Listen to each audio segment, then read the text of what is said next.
the given equation here is x cubed plus cx plus 1 equals 0. So where this equation has roots alpha, beta, and gamma, so you need to find alpha cubed. You need to find the equation whose roots are alpha cubed, beta cubed, and gamma cubed. Okay, so in this question now, write the given equation, which is x cubed plus cx then plus 1 equals 0. All right, so and represent your new equation, or the roots of the new equation, to be y equals x cubed. Okay, because that's what it means.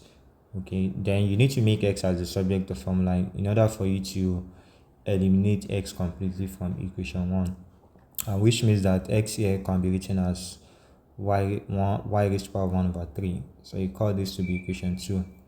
Now by substitution, you can now replace x in equation 1 to be y raised to power 1 over 3, and that's going to be y plus cy raised to power 1 over 3 then plus 1 equals 0.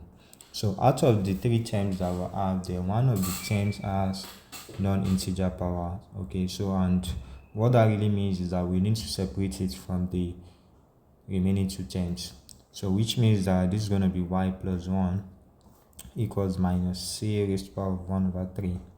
So in order to get rid of the fraction there, you need to take cube of both sides. Okay, so this is y raised to power 1 or raised to power 3 equals minus c y raised to power 1 over 3 all cubed. Okay, so when you expand the left hand side, of course that will give you y cubed plus 3y squared plus 3y then plus 1. Okay, and the right hand side is going to be minus c raised to power 3y. Okay, so for this to be, this is actually a polynomial equation now, and of course it's a cubic equation, so you need to equate the right hand side to be 0. Okay, which means that your final answer here is going to be y cubed plus 3y squared plus 3 plus c cubed then in bracket of y then plus 1 equals 0.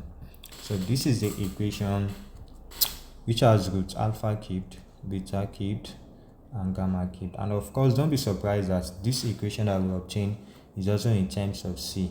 Yes, of course, it's going to be like that because the equation we use, which happens to be the given equation, was actually in terms of c as well. So that is on that part. Then the second part of the question, where you need to show that this is actually equals to 3 minus 2c cubed. Okay,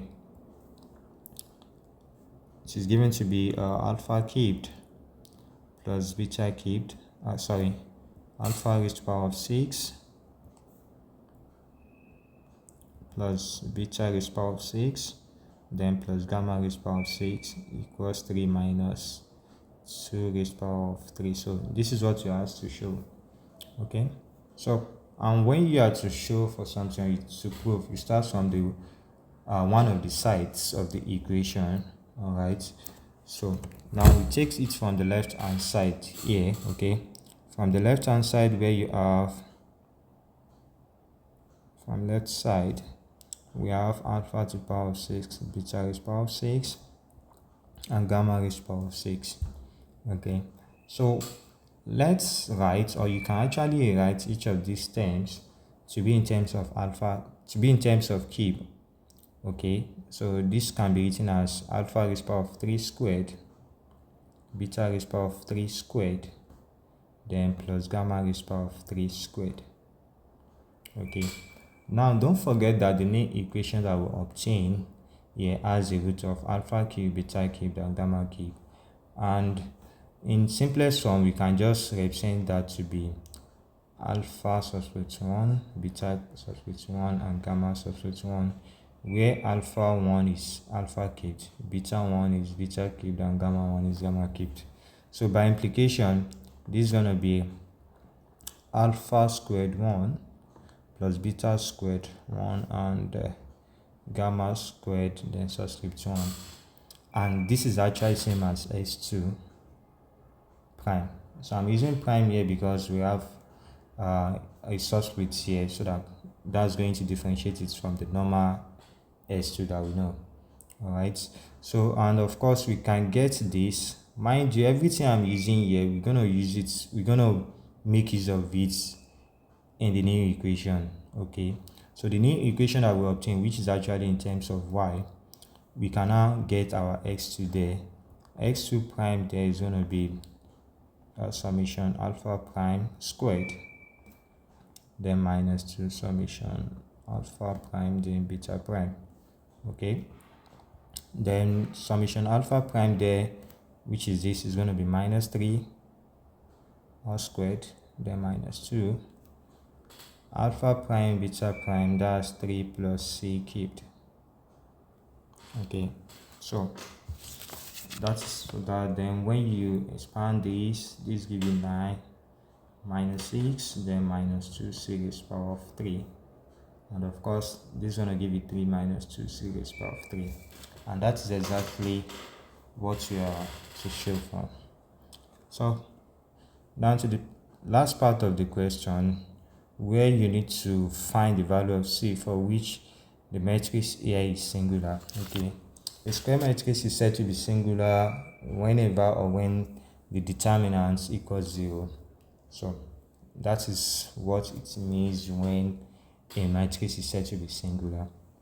Okay, so and of course the matrix given here, C, first thing is to write the given matrix, which is a 3 by 3. We have 1 alpha cubed, beta cubed, gamma cubed, 1 alpha cubed 1, then gamma cubed, then beta cubed, gamma cubed, then 1. So for this to be singular now, we need to take determinant of this and equate it to be 0. Okay, sorry, this is beta cubed, gamma cubed, then 1, so equals 0.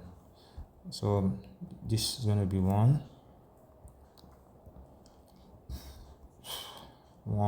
gamma cubed 1, then minus alpha cubed